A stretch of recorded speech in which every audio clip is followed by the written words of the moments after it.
Good morning. If you're a guest with us right now, this is when the plates are being passed, we kind of just give some quick announcements, some reminders to all of you. And if you're a guest and you have any questions about any of this, please don't hesitate to let us know. But first off, we want to remind you, I think we got a slide for this. We have upcoming no, that's not it. But anyway, we have the Raising Boys and Girls Conference coming up next weekend. It's next Friday and Saturday. Some of you have signed up for this. Some of you maybe haven't signed up yet. But if you're interested in that or have questions about that, Tina Brown has the information. But you will need to go, if you haven't signed up, you'll need to go to pvcc.org/parenting for that conference. It's a fantastic conference. Also, we are needing a lot of volunteers for that. Volunteers to help with book sales, setup, food prep, childcare, registration, greeting guests, all of those things. And so maybe you don't want to go to the conference, but you would love to volunteer. We could definitely use some help with that. Once again, see Tina Brown. And then also today, if you're a guest, we start our new rotation of classes. The way we do it here is we have our first service right now and then a second service, but sandwiched in between is our classes. And we start a whole new set of classes. We have topical classes. So you can kind of look through there and say, ooh, I need to know more about that subject or that book or whatnot. Or we also have what we call life stage classes. So maybe you're somebody that doesn't really care about the topic, you just want to be with somebody your age. Then we have those too. And so you can pick up one of these at the welcome desk in the foyer. And any questions about this, you can see Dalen Moore. And then I was handed this note before I came up here. So all life group leaders, just a reminder to you that you have a meeting during class this morning about being life group leaders. And so there'll be a meeting in the shower room, and breakfast will be served. And so that just added about 10 members right there. So breakfast will be served this morning. And if you're a guest with us right now, what we do is we're going to call our kids up here. They're going to give a donation for that slide that just popped up there for this great cause. And after they put money in here, they will be dismissed to what we call peak, and it's our kids' time to go to kind of their own little worship time together, puppet shows and Bible stories. And so at this time, if you will, just come on, start bringing your money. Thank you for being here. As the deer pants for the water, so my soul longs after you. And you alone are my heart's desire, and I long to worship you. And you alone are my strength, my shield. To you alone, and may my spirit yield. And you alone are my heart's desire, and I long to worship you. And I want you more than gold or silver, only you can satisfy. You alone are the real joy giver and the apple of my eye. You alone are my strength, my shield. To you alone, and may my spirit yield. You alone are my heart's desire, and I long to worship you, and I long to worship you.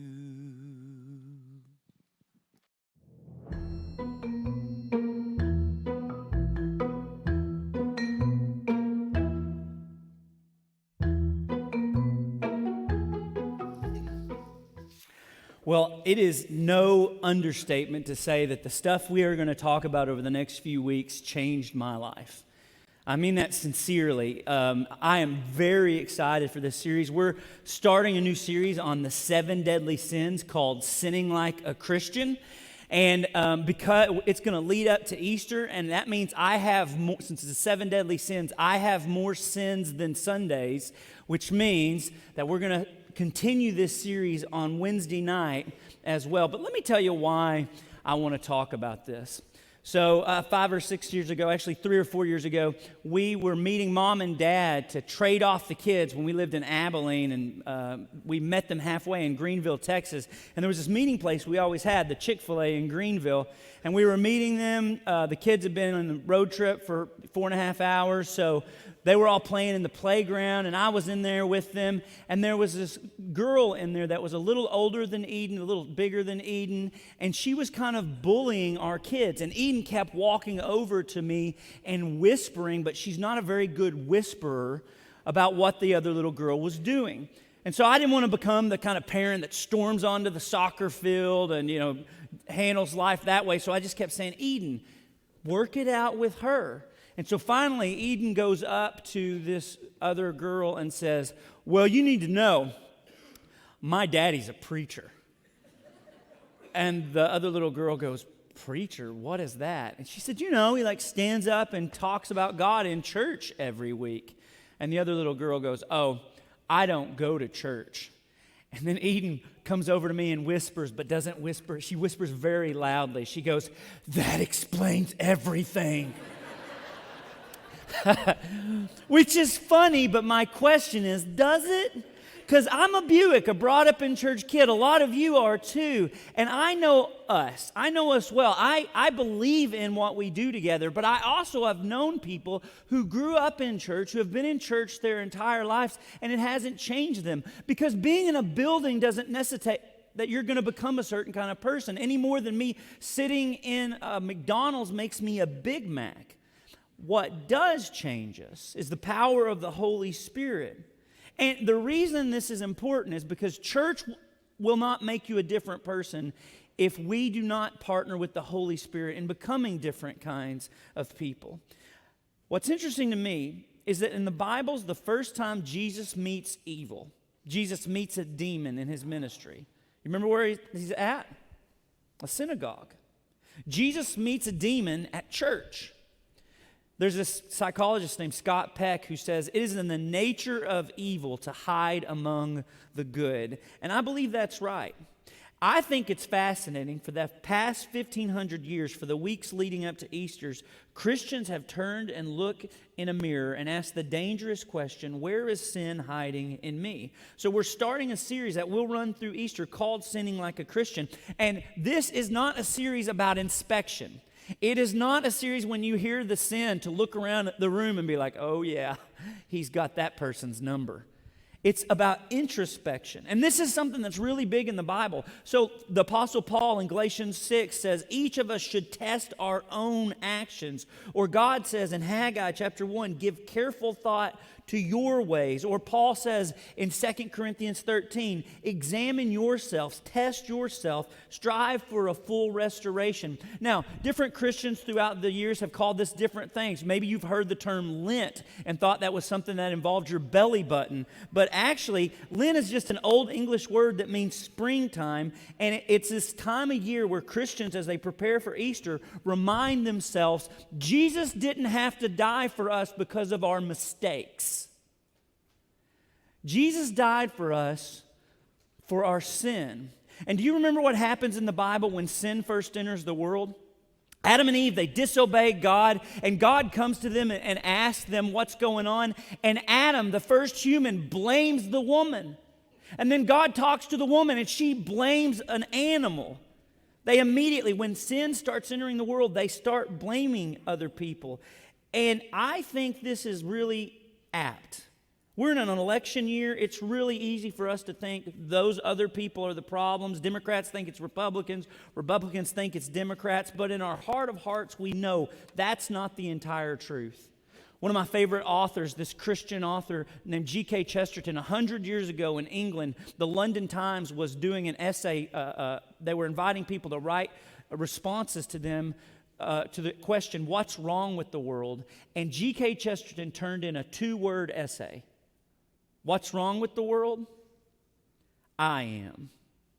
For some of us, when you hear preachers talk about sin, you might, raise some, memories of preachers who talked a lot about hell and wrath and judgment, all these things that are very much in the Bible make us a little uncomfortable. For some of us, sin feels like a dirty word. Instead, we don't use the term sin. We use mistakes.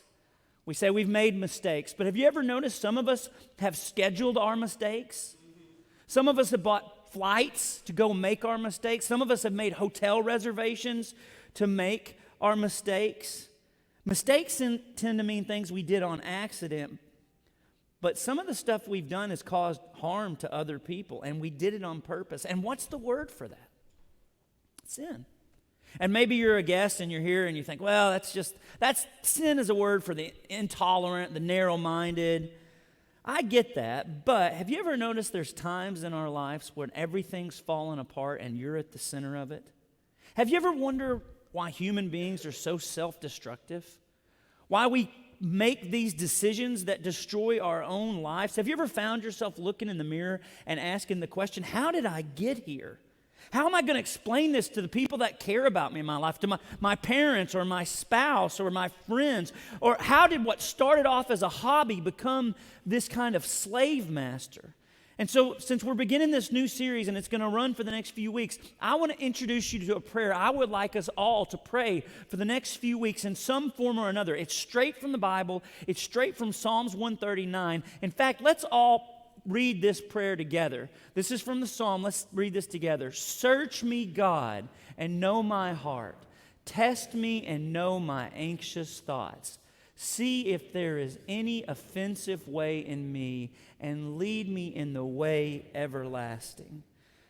So often, when we talk about sin, we are so generic. We're inviting God to show us where it's not generic. When we talk about sin, we say, we really need to I need to make God a priority in my life, or I need to work on being nicer to people. But chances are the sin we actually commit isn't so abstract. It's probably pretty concrete. But sin, we don't really know how to talk about. Okay, so let me give you a little history about the 7 deadly sins, and then we're going to get into the Bible. And by the way, this is all throughout the Bible, what we're going to talk about. But the history of this is that 1,600 years ago, when everybody in the Western world said, okay, we're Christians, there was a group of monks that started noticing that everybody was saying they were Christian, but they weren't living like Jesus. And so a group of monks who were basically the first restorationists said, no, we're going to take Jesus more seriously than that. And so they moved out of the city of Rome, out to the desert, and they were trying to become more like Jesus. They were trying to leave the problems of the world behind them. And they discovered when they moved out to the desert, they brought all their sins with them. Now, actually, this is something that's happened in our own fellowship. How many of y'all know that TCU, Texas Christian University, is a Restoration Movement university? Just anybody know that? Okay, it's like a Lipscomb or a Harding back in the day. 100 years ago, when they moved out to Fort Worth, their slogan was, we're 100 miles from the nearest sin. That was their slogan. It turns out they brought their sin with them, just like these monks did. In fact, we all do. And in fighting sin, that's how we learn how strong sin actually is. I like the way C.S. Lewis said this. He said, no man knows how bad he is till he has tried very hard to be good. A silly idea is current that good people do not know what temptation means. This is an obvious lie. Only those who try to resist temptation know how strong it is. After all, you find out the strength of the German army by fighting against it, not by giving in. That is why bad people, in one sense, know very little about badness. They have lived a sheltered life by always giving in. We never find out the strength of the evil impulse inside us until we try and fight it. So these desert monks go out to the wilderness to try to fight sin or to leave sin, and they realize they brought it with them, and they realize they brought several big sins with them, and they actually had a term to talk about sin. They said, it is the camouflage of demons. And since I am speaking to a bunch of people who get camouflage, I thought I would put this on for a little bit, because what does camouflage help you do? Hide. That's right. And they said there's these 7 giant vices in people's lives that tend to be hiding in their own lives. And I like this language a lot of a vice, because you know how vices work, right? Like a vice has to be open enough for you to be able to slip into it comfortably. But once you're in, once the screw starts to get turned, after a while, what started off super easy, like you could quit that at the beginning of it, but what started out super easy slowly begins to squeeze the life out of you and slowly begins to trap you and ensnare you. I like this way of talking about it. And those kind of things are hiding in our lives. That's why that prayer is so great. God, show me any offensive way inside me. Because these things are squeezing out our joy and our ability to live. And this may sound like something monks used to struggle with 1,600 years ago. Let me tell you, a couple of years ago at the Hills Church of Christ in Fort Worth, I was listening to Rick Ashley preach a series, and he was going through all these different vices, greed and lust and, vanity and all those things. And I asked him, Rick, are you doing a series on the 7 deadly sins? And he said, no, we just asked our church, what are you struggling with? 1,500 years later, those monks still know what they're talking about. This is going to be a very practical series, and I hope it's freeing for you as it is for me, because the hardest chains to break are the ones we never acknowledge. And today I want to talk about the greatest sin of all. It's the one that everybody in the room struggles with, and we really struggle to, most of us are unaware of it. It is the sin behind the sin behind the sin. Most of us, when we think of what our greatest sin is, we might think of that affair we had, or we might think of the secret shame that people don't know about, or we might think of the prison time we did, or the prison time we should have done. It might be the addiction or the habit that comes to mind. But these are all just symptoms of the greater sin behind the sin. I'm talking about the sin that keeps us from saying we're sorry when it was our fault or partially our fault. I'm talking about the thing that keeps us from admitting our problems to the people who love us and who we love. I'm talking about the things that makes us see our opinions as facts and other people's facts as opinions. I'm talking about what makes us say things about ourselves, exaggerate things about ourselves to people who care about us so they'll see us in a way that's not actually reflective of reality. And it's one of those things we have no problem seeing it in other people. And when we see it in other people, we hate it. We think it's so ugly, but it's so hard for us to see in our own mirror. And when we do see it, we can convince ourselves it's not as unattractive in us as it is in the other people we see it. I'm talking about the worst sin of all. Does anybody have any idea what it is? Pride. It is the sin behind every other sin, and Christianity has for 2,000 years said this is the worst sin of all. Actually, C.S. Lewis, when he was describing mere Christianity to post-Christian England, 60, 70 years ago, he actually said it like this. If anyone thinks that Christians regard lust as the supreme or the worst sin, he is quite wrong. The sins of the flesh are bad, but they are the least bad of all sins. According to Christian teachers, the essential vice, the utmost evil, is pride. Lust, anger, greed, drunkenness, and all that are mere flea bites in comparison. It was through pride that the devil became the devil. Pride leads to every other vice. It is the complete anti-God state of mind. Pride is the source of all of our sins. It is never the solution. It causes misery. It leads us to, it takes away our joy and our wonder and our gratitude. I mean, think about it like this. Sometimes I lie in bed at night and have arguments with invisible people. I always win those arguments, by the way. But this is just one symptom of pride in my life.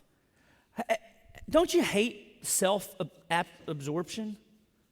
The constant anxiety and worry that we face, it's misery. And so we try to change our pride with an act of the will, but we just can't. Because this sin is so deeply rooted. The vice has been squeezed so tight for every one of us. There's only one solution. But before I get to that, I want to show you a Bible story today. And it's fascinating. So turn in your Bibles to Daniel chapter 4 while I set this up. This is King Nebuchadnezzar, who was a great, great king. He was one of the greatest leaders in world history. He was the king of Babylon, but he wasn't just a king. He was a visionary. King Nebuchadnezzar created the Hanging Gardens of Babylon, which would have been like the ancient world's version of this skyscraper. It was this incredibly impressive thing. But the story of King Nebuchadnezzar in the book of Daniel does not start off with how impressive he is. It starts off with how King Nebuchadnezzar can't sleep, which is interesting. Why would this man, this really important, powerful man, be unable to sleep? He has no equals. He has dominated every other army, every other ruler in the ancient world. And the story tells us that he used to be content and prosperous until he had a dream. And it was a dream he couldn't understand. So Nebuchadnezzar calls in all his sorcerers and magicians, and he asks them to help him interpret this dream, but they can't. They don't know how to interpret it. So he remembers that there's this Jewish slave, Daniel, who has translated some stuff for Nebuchadnezzar, or he thinks he's heard that he can interpret this dream. And so he brings Daniel and he asks him, tell me what this dream means. He has a dream about this giant tree that's visible to the ends of the earth, and it touches the heavens, and its leaves are beautiful, its fruit is abundant, and there's food for everyone. There's shelter for animals and food and everything. But there's this angel that says, cut down that tree, tear down its branches, and make it a stump. And that's the scene for Daniel chapter 4, starting in verse 15. It says, but let the stump and the roots, bound with iron and bronze, remain in the ground in the grass of the field. Then it switches from being a tree and it to a him. Let him be drenched with the dew of heaven, and let him live with the animals among the plants of the earth. Let his mind be changed from that of a man, and let him be given the mind of an animal till 7 times pass by for him. This decision is announced by messengers. The Holy One declare the verdict so that the living may know the Most High is sovereign over all kingdoms on earth and gives them to anyone he wishes and sets over them the lowliest of people. This is the dream that I, King Nebuchadnezzar, had. Now, Daniel, or Belteshazzar they called him, tell me what it means, for none of the wise men in my kingdom can interpret it for me, but you can, because the Spirit of the Holy God is in you. And so now Daniel is called on the carpet to interpret this dream, but Daniel doesn't like what the interpretation gets, what he gets for it. And so this is what happens in verse 19. Then Daniel was greatly perplexed for a time, and his thoughts terrified him. So the king said, Belteshazzar, do not let the dream or its meaning alarm you. And Daniel answered, my lord, if only the dream applied to your enemies and its meaning to your adversaries.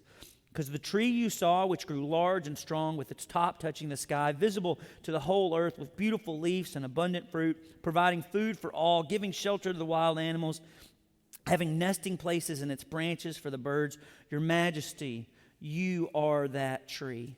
You have become great and strong, and your greatness has grown until it reaches the sky, and your dominion extends to a distant part of the earth. Your majesty, you saw a holy one, a messenger coming down from heaven, saying, cut down the tree and destroy it, but leave the stump, bound with iron and bronze, in the grass of the field, while its roots remain in the ground.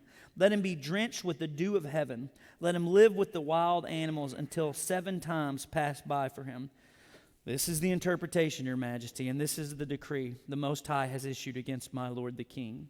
You will be driven away from people and will live with the wild animals. You will eat grass like the ox and be drenched with the dew of heaven. 7 times will pass by until you acknowledge that the Most High is sovereign over all kingdoms on earth and gives them to anyone he wishes. The command to leave the stump of the tree with its roots mean that your kingdom will be restored to you when you acknowledge that heaven rules. Therefore, your majesty, be pleased to accept my advice. Renounce your sins by doing what is right, and your wickedness by being kind to the oppressed. It may be that your prosperity will continue. So this is an extremely strong warning, right? You're going to basically become an animal. Nebuchadnezzar, if you don't change your attitude, your disposition, you will lose your mind and you'll start eating grass. You would think this would be a strong enough warning for anybody to make life changes, but you'd be wrong. Because 12 months goes by, and King Nebuchadnezzar finds himself hanging out in this awesome city that he's helped develop, He's looking out over this great city, and this is what happens in verse 29. 12 months later, as the king was walking on the roof of the royal palace at Babylon, he said, "Is this not the great Babylon I have built as the royal residence by my mighty power and the glory of my majesty?" If this was a movie, when you're watching this scene, this would be the part where you're like, no.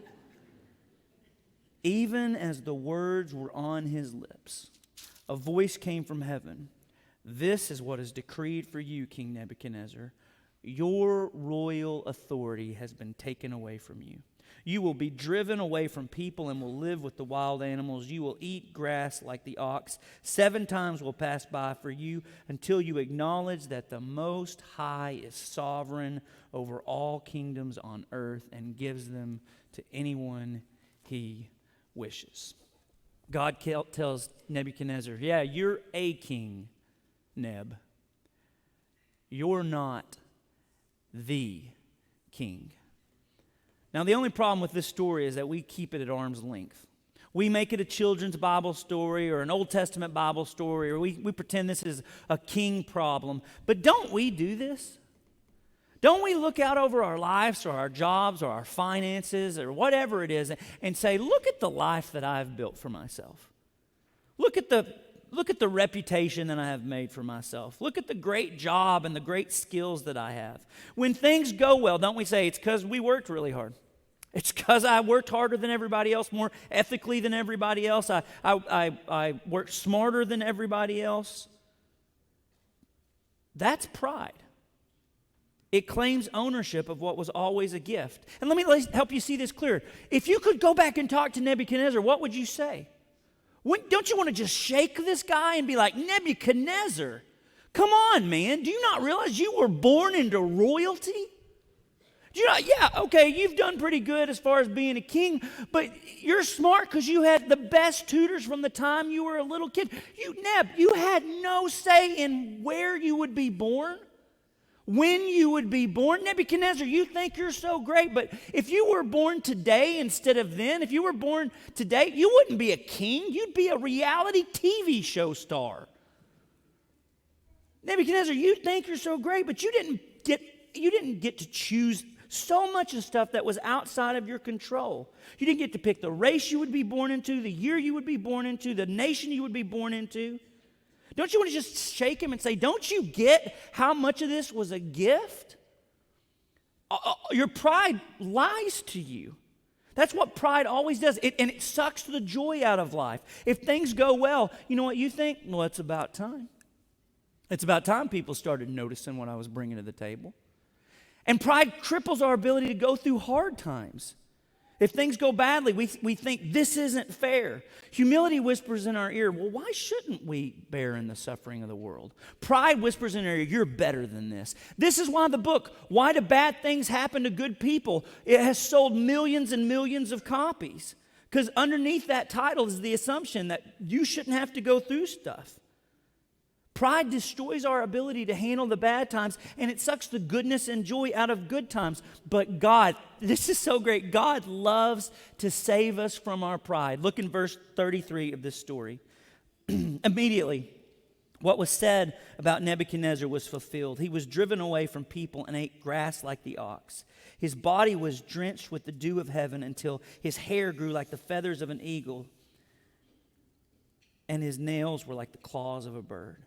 At the end of that time, I, Nebuchadnezzar, raised my eyes toward heaven, and my sanity was restored. Then I praised the Most High. I honored and glorified him who lives forever. I said, his dominion is an eternal dominion. His kingdom endures for generation to generation. All the peoples of the earth are regarded as nothing. He does as he pleases with the powers of heaven and the peoples of the earth. No one can hold back his hand or say to him, what have you done? And at the same time, my sanity was restored. My honor and splendor were returned to me for the glory of my kingdom. My advisors and nobles sought me out, and I was restored to my throne and became even greater than before. Now I, Nebuchadnezzar, praise and exalt and glorify the King of heaven, because everything he does is right and all his ways are just. And those who walk in pride, he is able to humble. God does this because he's saying, look, Nebuchadnezzar, you're trying to become more than I made you to be. You're a creature, and you're trying to become more than I made you to be. And because of that, your punishment will be for a season. You will be less than I made you to be. This is not just arbitrary on God's part. He is letting Nebuchadnezzar and the world see on the outside what pride does to us on the inside. And I love this story because God is so merciful. God knows the terrible consequences that come when we listen to pride. And so he sends them dreams. He sends them angels. He sends them Daniels. And by the way, he will do this for you too.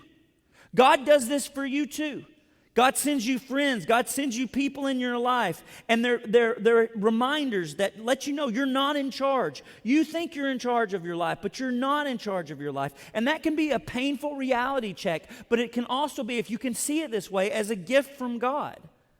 The messengers of God. And here's why this is so great to listen to those. Did you notice the difference between Nebuchadnezzar at the beginning of the story and Nebuchadnezzar at the end of the story? At the beginning of the story, he's anxious and can't sleep. And at the end of the story, he's full of joy and wonder. He recognizes all these things that he has were not his by right. He can finally see them for what they've always been, a gift. So when I was like a freshman in high school, my best friend in the world is Bub. His dad, Mr. Al, was just a guy I really respected a lot. And I didn't know I had a lot of pride, but as a teenage boy, I had a ton of it. And at one point, Mr. Al took me aside and he said, Jonathan, in life, you've either got to kill pride or pride is going to kill you. And then he gave me this really practical way to do it. He said, anytime you can apologize, even if it's just partly your fault, you need to do it. Because every time you apologize, you kill a little bit of pride and you become a little bit better man. And so I took him up on his offer because I liked Mr. Allen and I wanted to be like him. And I can still remember to this day certain places I was when I decided to just swallow my pride and say sorry for something that I had done. I still remember it just clear as day. And I don't know a good way to describe this, but kind of the way I felt is I had this ache in the pit of my stomach when I was about to apologize. It was just so awful. But then I started noticing I had that ache in my stomach at other times too. I had it when a girl would reject me. I had plenty of opportunities to experience that. I had it when I was in rooms with people who weren't poor like me, who wore nicer clothes than me. I had it whenever our team lost a game, or sometimes when I noticed I was in rooms with people who were better at being religious than me, who were better at saying the breathy prayers or quoting the verses. And I started noticing what I would do whenever I felt that. I would do things like make up stories about myself or exaggerate the stories that were there. I would make myself look good. When I was around religious people, I would quote verses, all in service to get that feeling to stop. And I started to realize that that was pride. And that was either going to kill me or I was going to have to work to kill this. I cannot emphasize this enough. In the Christian life, this is the whole ball of wax. In our house, we don't do a lot of things well with our kids. Maybe you've noticed. But one of the things we do, we make sure they recognize pride. We cheer them on when they do things like apologize or when we see true humility or interest in other people, because this is so important for what kind of person you're going to be. It's so important for what kind of life you're going to live. It's so important for us as a church. It's so important for us to be the kinds of people that can be filled with joy and humility and wonder. We have to kill pride because, listen, your pride is lying to you. And so I'm talking to a room full of people who are big deals. There are people. There are people in this room, and whenever you leave here, there are a lot of rooms this week you're going to walk into, and you're going to be the most important person in the room. You can call a meeting, and other people will come. And when they're there, you'll be the most traveled, the most educated, the most sophisticated person. And whenever pride is about to get another inch of territory in your heart, would you just, in those moments, when you're in those rooms, when you're about to think, well, look at the life that I've made for myself. When you're about to find yourself thinking, if they had only traveled as much as I had, if they only had the degrees that I had, if they only had the experience that I had, whenever you're finding yourself thinking something like that, would you do yourself a favor, and in those moments, would you remind yourself of this one undisputable fact? You're going to die. You are going to die. This life is a gift, and you didn't choose where you would be born or who you'd be born to. So much of the things that you have been given to you not by your working for them, but just by God's grace. And when you're in rooms this week and they're around people who have more education than you, people who have traveled more than you, they're more sophisticated than you, they have bigger cars and nicer homes than you do. In those moments, would you remind yourself, all that you've got is a gift from God. The Most High is sovereign, and He gives to all as He sees fit, because all of our life is a gift, and all of pride is a lie. You have what we have. We have what we have as a gift, and it's temporary. It can be given and taken away. And in life, we either kill pride or pride kills us. And so, this is the camouflage of demons. It is so easy to hide in our own lives. I heard this one preacher who actually preached on Daniel chapter 4, and at the end of it, he said, you know what you need to do? In order to tease the hiding pride out of your life, whenever you see it, you need to talk to it. Look in the mirror and talk to it like it's a person. Call it out. When you hear its whisper, talk back. Say, you know what, pride? I'm not going to listen to you anymore. Because you're taking away the joy and humility and the things that make life worth living. In fact, pride, you know what I'm going to do? I'm going to show you pride. I'm going to apologize to those people. Yeah. How do you like that, pride? And you know what else, pride? I've started to realize that anger that I carry around with me, it's not for the reasons you tell me. There's a lot of self-righteousness in there. There's a lot of spite and envy in there. And you know what, pride? You know what I'm going to do? I'm going to show you. Those people, the person that got the job that I wanted, that I thought, and they're younger, you know what I'm going to do, pride? I'm going to go compliment them today. And I'm going to mean it. I'll show you. And you know what else, pride? I'm going to encourage my kids, even when they're not doing the stuff that they should do. And guess what else? This is going to get you, pride. I'm going to talk well of other people's kids. The kids who are doing the stuff that I wish my kids were doing. I'm going to talk well of them. Pride, I'm going to go congratulate that person who got the stuff I wanted. I'm going to go congratulate them, and I'm going to mean it. I'm going to push past all your talking points. I'm going to be nice and kind to them. I'm going to talk well of them, and I'm going to say good things about them behind their back, pride. And you know what else, pride? I'm going to admit I got a drinking problem.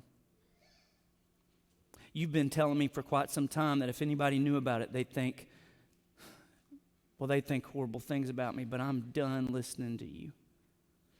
I'm going to admit that what started out as a hobby has become a slave master. And yeah, you've saying all these things about me being embarrassed and me being shamed, but I'm done listening to you, pride.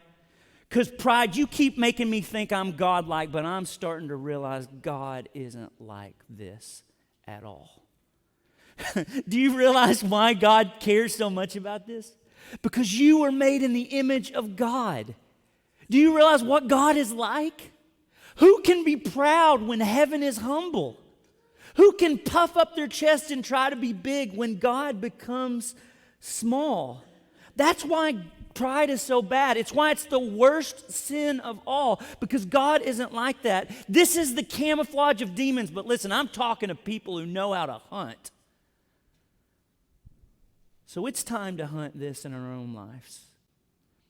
It's time to kill it. I'd like to invite our shepherds to take their places in the aisles. Whatever you got going on in your life, whatever things that we're struggling with, wherever pride has root in your own life, a great place to start today would be to ask these godly men to pray over you, maybe pray over you, your family, your relationships. Ask these brothers to pray for us to be able to kill pride in our own life. And if you're here today and you would like to get baptized or you would like to know more about Jesus, I'll be right down here, and you can come to me while together we stand and worship this God. Humble yourself in the sight of the Lord, and humble yourself in the sight of the Lord, and He will lift you up, and He will lift you up. Amazing grace, how sweet the sound. Oh, amazing grace, how sweet the sound. And that saved a wretch like me. And that saved a wretch like me. I once was lost, but now I'm found. I once was lost, but now I'm found. Was blind, but now I see. Was blind, but now I see. When we've been there 10,000 years. Oh, when we've been there 10,000 years. Bright shining as the sun, and bright shining as the sun. So humble yourself in the sight of the Lord. Get down and humble yourself in the sight of the Lord, and He will lift you up, and He will lift you up. So tonight at the Central Church of Christ, there is an area-wide worship time at 5 p.m. I hope to see many of us there. It'll be a good time for unity and just worshiping God together with all the area Little Rock churches. I think that's it. All right, brothers and sisters, a benediction until next week. May we bend our knee to heaven. May you come to see that the life you have is a gift, and may we steward that gift well this week. Go in peace. Knowing is the master's